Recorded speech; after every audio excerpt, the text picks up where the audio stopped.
todas, a todos, a todes. Estamos aqui em mais um vídeo da plataforma Inclua, plataforma de recurso pró-equidade em políticas públicas. E hoje a gente recebe Sônia Dias. Sônia Dias é especialista em resíduos da rede Women in Formal Employment Globalizing and Organizing, o WIGO, e como especialista em catadores. A Sônia foi professora visitante do Departamento de Ciência Política da UFMG, integra o Observatório da Reciclagem Inclusiva e Solidária e também tem doutorado na área de Ciência Política na UFMG, mestrado em Geografia e graduação em Ciências Sociais. Sônia, é um grande prazer para a gente estar aqui com você hoje, recebê-la. Gostamos muito dos materiais que você nos indicou. E a gente gostaria de saber, primeiro, assim, que você se apresentasse um pouco mais, contasse um pouco da sua trajetória, né? Como que você chegou, eu estava vendo um pouquinho da sua trajetória, fiquei encantada, assim, com quantas coisas você já fez na área de resíduos sólidos, com catadores, com catadoras. Então, você se apresentar um pouquinho para a gente. Muito obrigada pelo convite, o prazer é todo meu, especialmente porque a gente está aqui falando com um público, né, que está trabalhando nas políticas públicas, algo que para mim é muito caro. E eu sou formada em Ciências Sociais, eu fiz meu mestrado em Geografia Humana e tenho um doutorado em Ciências Políticas, e fui fazer especialização em resíduos sólidos. Uma trajetória que na década de 80, quando eu comecei, era bastante incomum.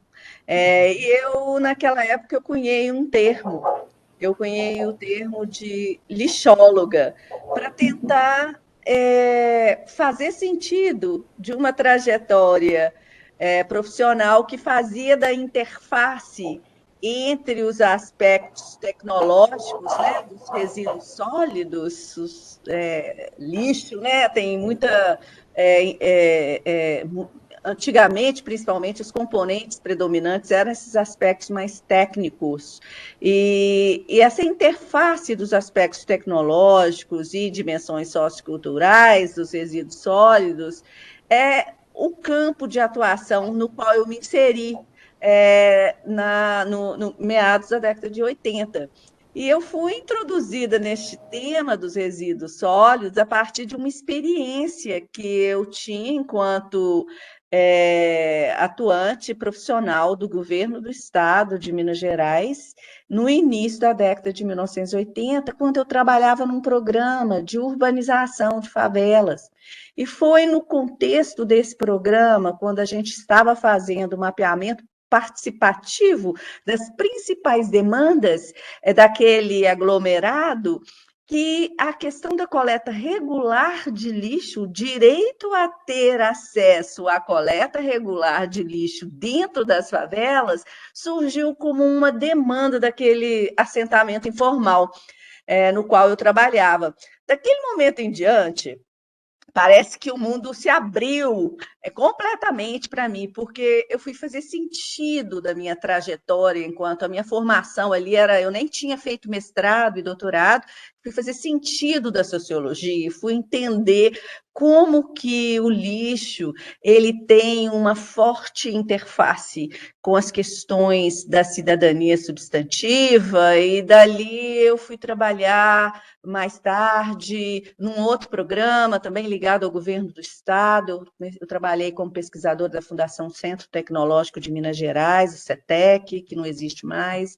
Depois trabalhei com consultoria em pequenas prefeituras do interior de Minas, e 10 anos, na década de 90 até meados dos anos 2000, eu trabalhei na Superintendência de Limpeza Urbana da SLU, onde nós implementamos uma política pública existente até hoje, mais de 25 anos, talvez mais, de existência, que é a política de reciclagem inclusiva com cooperativas de catadores. E foi, então, no contexto da minha atuação enquanto gestora pública, que eu me despertei para as questões acadêmicas, fui fazer um mestrado, depois doutorado, e aí, daí, do doutorado em diante, eu acabei me envolvendo com várias organizações internacionais, e há mais de 15 anos eu sou pesquisadora e especialista em resíduos sólidos da rede internacional IGO, traduzindo Mulheres no Trabalho Informal, Globalizando e Organizando.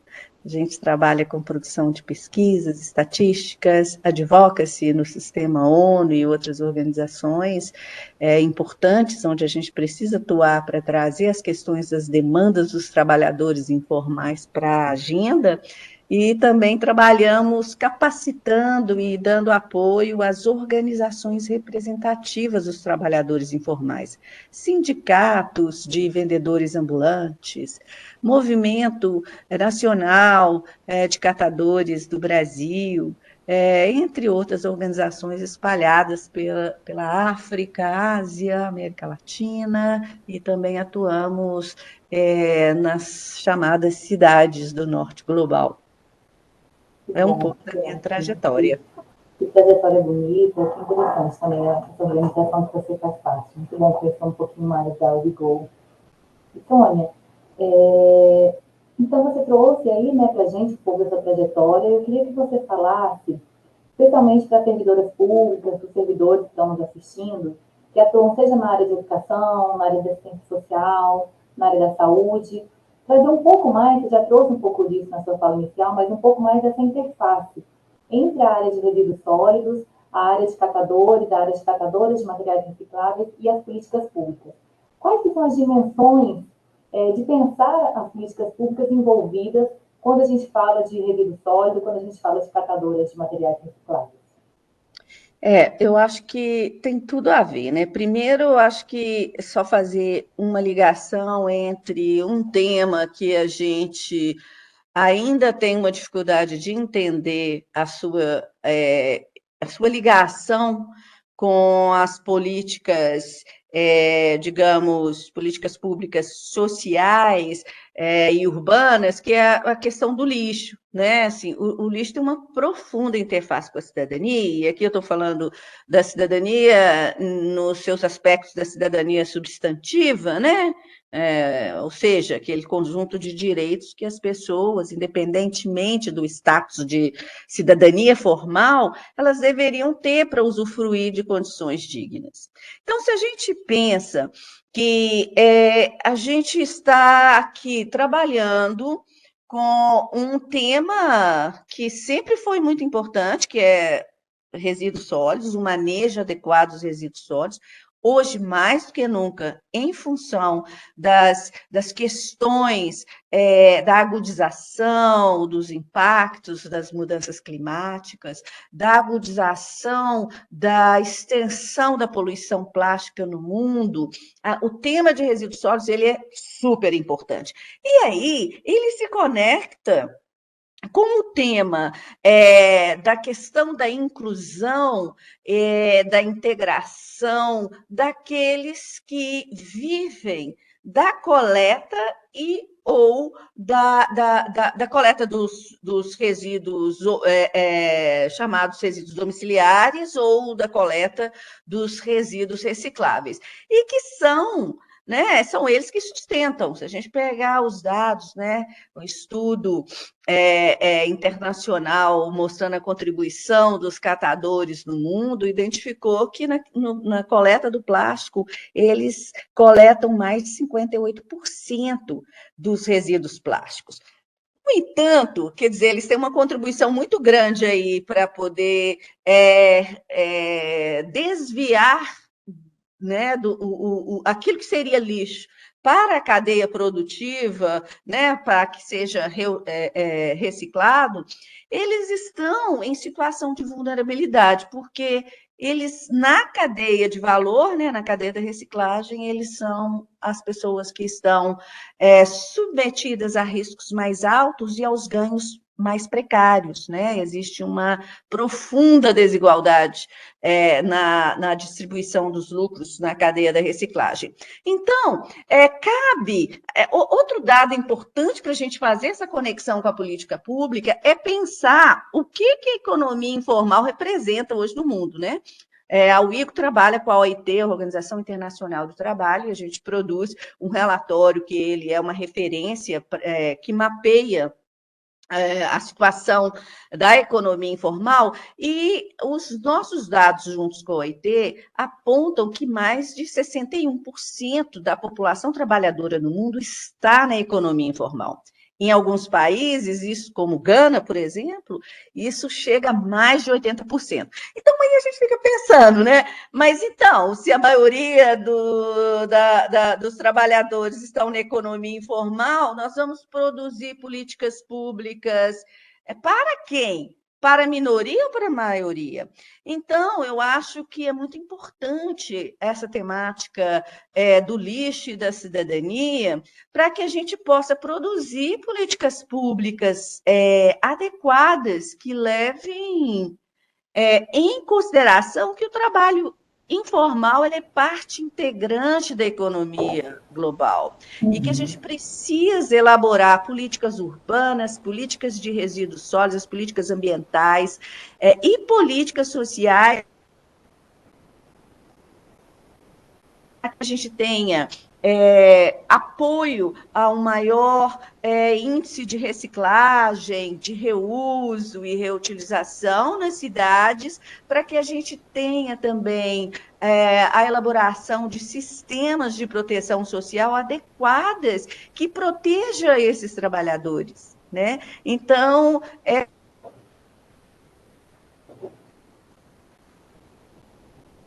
essa área. E naquela ocasião, estando trabalhando no governo do estado, depois tendo a oportunidade de trabalhar no governo local, na prefeitura de Belo Horizonte, isso para mim deu todo um sentido, fazer essas interfaces, essas conexões do lixo com a cidadania. E ao gestor público, esse é uma responsabilidade, é um desafio, e ao mesmo tempo acho que é uma honra ter a oportunidade de estar na gestão pública e poder elaborar políticas que sejam do interesse da maioria e não da minoria.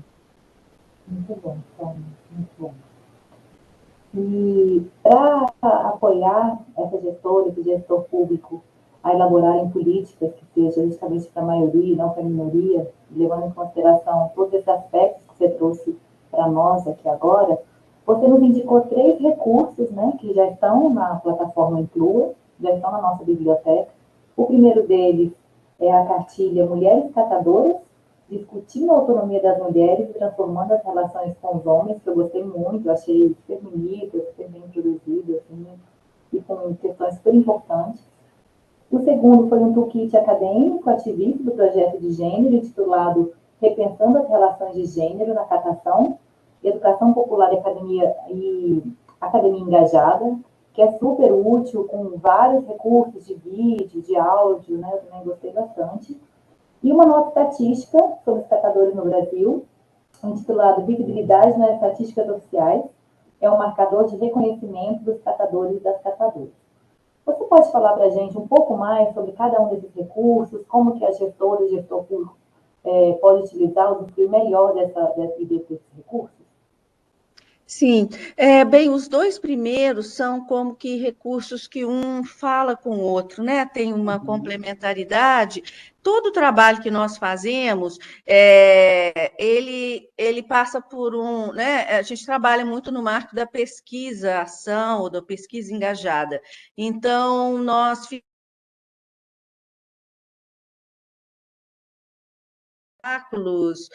práticos e estratégicos das necessidades, né, práticas e estratégicas das mulheres catadoras, e aí a gente produziu esse manual de educação popular, onde o objetivo é é justamente introduzir o tema numa linguagem e num formato que pudesse ser acessível a esse público do catador e da catadora, e onde eles pudessem também, não só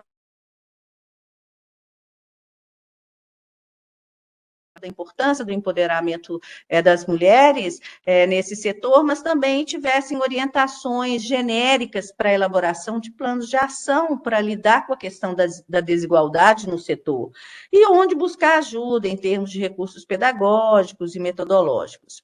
E o manual do ativista e do acadêmico é isso, é um manual que aí ele tem como um foco justamente o técnico, né, a pessoa, seja de nível que esteja no terreno, trabalhando numa ONG, ou um acadêmico que está estudando a questão, e para que essas pessoas pudessem ter algumas lições que nós aprendemos no nosso projeto, em termos de quais os cuidados para desenhar projetos de intervenções nessa área, que recomendações é importante ter em mente ao pensar intervenções, quais são as ferramentas, como usar as ferramentas, né?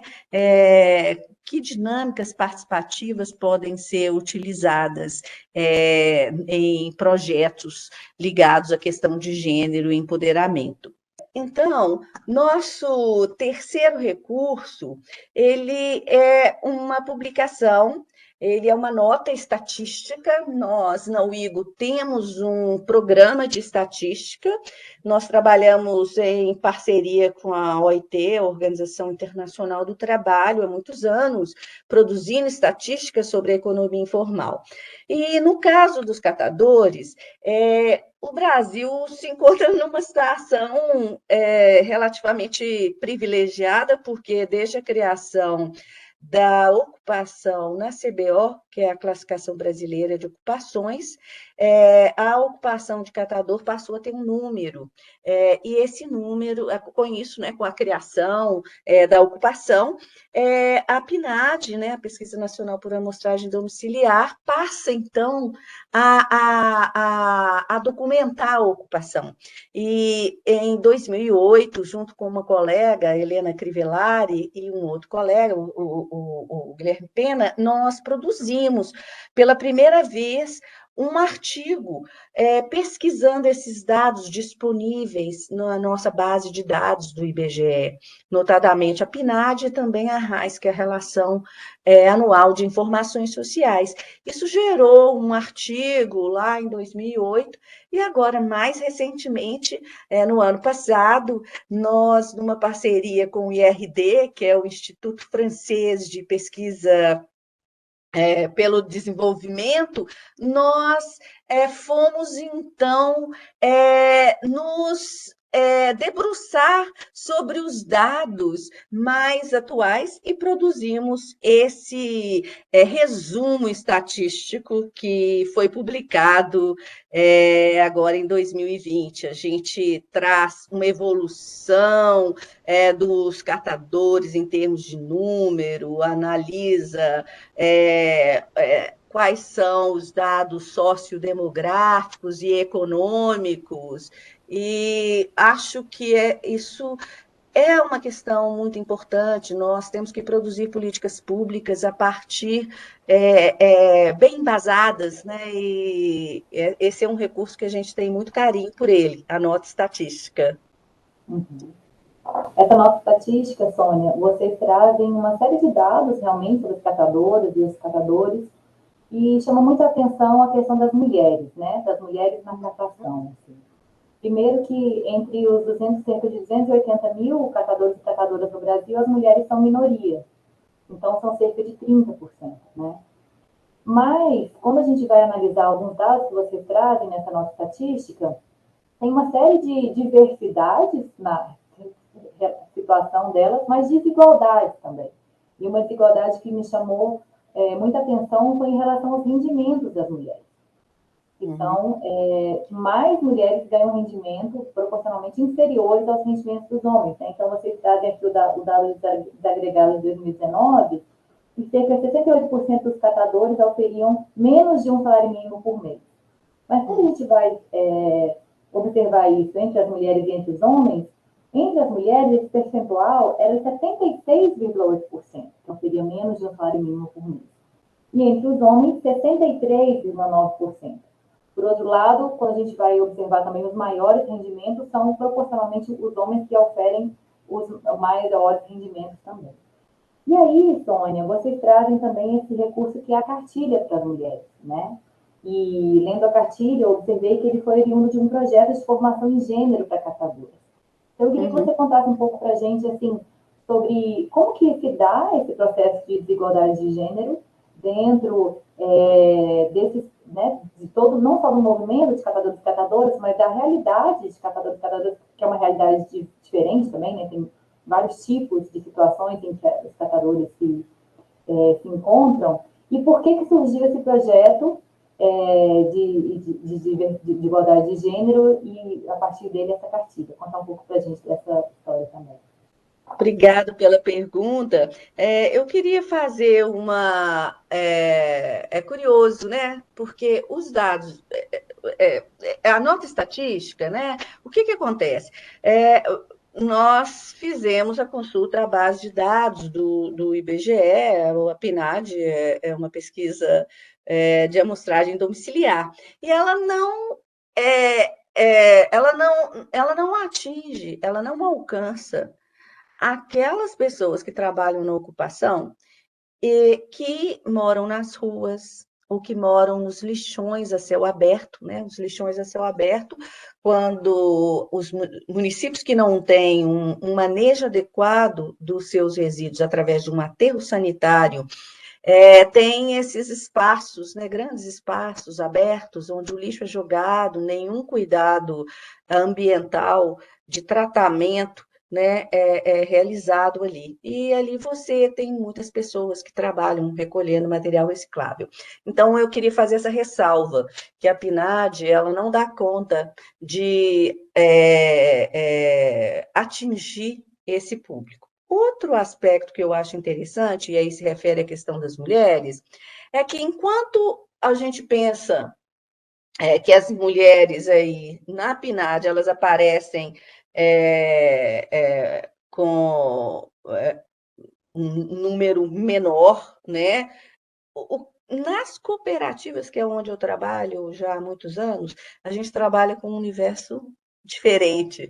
É curioso como que aqueles catadores que são organizados, ali as mulheres predominam em número, são mais de 56% do movimento cooperativado, que são mulheres, e você observa como que o processo de organização de catadores tende a gerar mais inclusão à medida que os grupos cooperativos, né, as cooperativas, elas acabam tendo que discutir formatos mais inclusivos de distribuição de renda. Então, fazendo essas informações adicionais. E acho que a questão de trabalhar a questão do gênero nessa ocupação ela é muito importante, porque todos nós sabemos, né, que as mulheres elas sofrem várias discriminações, elas sofrem discriminações enquanto trabalhadoras, né, em função das relações de mercado dentro dos segmentos específicos da força de trabalho, né, seja a força de trabalho formal ou informal, no qual as mulheres estão engajadas.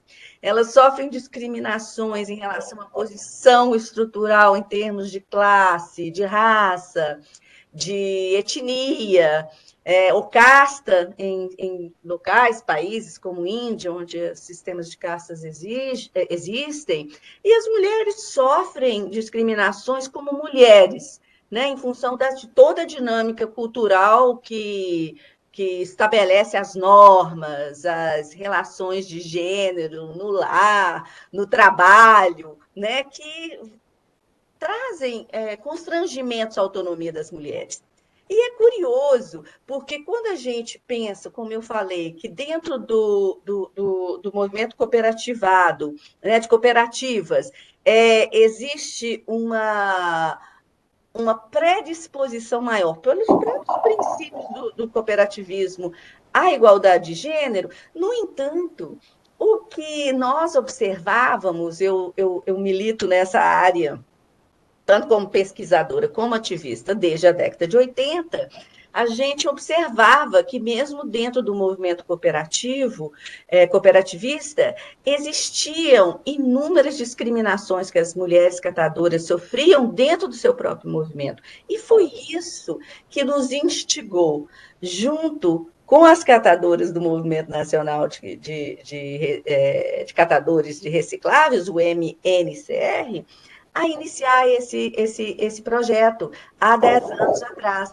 justamente para a gente trazer para dentro da discussão do movimento organizativo dos catadores a temática do empoderamento feminino, para alargar aqueles princípios que são a base do cooperativismo, alargar a dimensão de inclusão e de igualdade. Foi assim que a gente iniciou esse projeto, que já tem 10 anos e que inclui várias fases, que vai desde a pesquisação, né, que a gente fez com o NEPEM, o Núcleo de Estudos de Pesquisa e Estudos da Mulher da UFMG, né, do Departamento de Ciências Políticas, do UFMG, envolvendo a ONG INSEA, a direção do próprio movimento e, obviamente, a minha organização, o IGO. E a gente continua trabalhando até hoje em várias ações e intervenções ligadas ao fortalecimento das mulheres e maior igualdade nas relações de gênero. Perfeito, Sônia. Sônia, por fim, eu queria que você dialogasse um pouco novamente com a servidora e com o servidor público que estamos ouvindo, né, que estamos assistindo, sobre o que ele pode, ela, na sua equipe, no seu local de trabalho, quando está pensando essa ação pública, o que ele pode incrementar nesse dia a dia da sua ação, seja atendendo uma pessoa, seja formulando políticas públicas, mas como que ele pode pensar em melhorias da condição de vida das catadoras e dos catadores, por meio da ação pública, assim, no seu dia a dia. Uhum. Eu acho que né, ao gestor público, e que eu estou falando gestor público que pode estar atuando em políticas urbanas, políticas ambientais e políticas sociais, eu olharia, né, para os setores, os distintos grupos ocupacionais. E aqui eu quero dizer, e até um pouco além da questão dos catadores, acho que aquilo que eu falei anteriormente, de que nós, no mundo, mais de 61% da população trabalhadora se encontra na economia informal, isso quer dizer vendedores ambulantes, o que a gente chama de trabalhadores domiciliares do lar, domiciliares, que são os que produzem para indústrias, né? Para a indústria de facção, de roupa e outras indústrias, a partir do seu domicílio, e que são extremamente explorados aí nessa cadeia de valor, os catadores, entre outros. Acho que é importante a gente olhar quem são os segmentos da economia informal, aonde, na cidade, né, onde eu atuo, naquela política, naquela secretaria ou ministério que eu atuo, a minha área, que setores, né, que grupos ocupacionais eu posso olhar com uma atenção melhor para entender as ameaças aos quais eles estão submetidos, né, naquela ocupação, e como que, naquele grupo, eu posso olhar para como que as mulheres, né, e outros grupos em vulnerabilidade, como eles estão sendo afetados, né? E, nesse sentido, eu acho que é possível, né, existem inúmeras ferramentas hoje disponíveis para fazer esse tipo de análise de gênero, análise de orçamentos. em que medida, né, os orçamentos estão contemplando realmente aqueles que mais necessitam, os orçamentos públicos. Existem ferramentas para fazer análise de orçamentos. E, enfim, acho que é abraçar essa perspectiva que o desenvolvimento ele é muito mais do que o PIB, né? A gente fala hoje, né, de alguns chavões como desenvolvimento sustentável, entre outros, e um pouco a gente abraçar mesmo, né, essas concepções mais contemporâneas que procuram agregar, né, procuram casar as diversas perspectivas que são necessárias para a gente pensar num mundo com mais justiça social, um mundo com mais equidade de gênero, com mais igualdade. Eu acho que todos nós, né, podemos nos sentir mais felizes quando a gente consegue trazer essa dimensão de um desenvolvimento que é para todos, né, e um desenvolvimento que foca nas capacidades e habilidades das pessoas, como diria o Amartya Sen, né? Eu acho que é um pouco isso. Existem ferramentas, no caso da economia informal, nós estamos disponíveis, a Wigo tem um expertise, uma especialidade, um conhecimento nessa área e estamos abertos para discutir, orientar. E muito obrigada pela oportunidade de compartilhar o nosso trabalho. Que ótimo, Sônia. Foi um grande prazer ter você aqui na plataforma Inclua. Espero que a gente possa dialogar outras vezes, porque você tem muitas outras coisas para trazer para a gente, né? E quero deixar um abraço e um agradecimento em nome de toda a equipe da plataforma Inclua.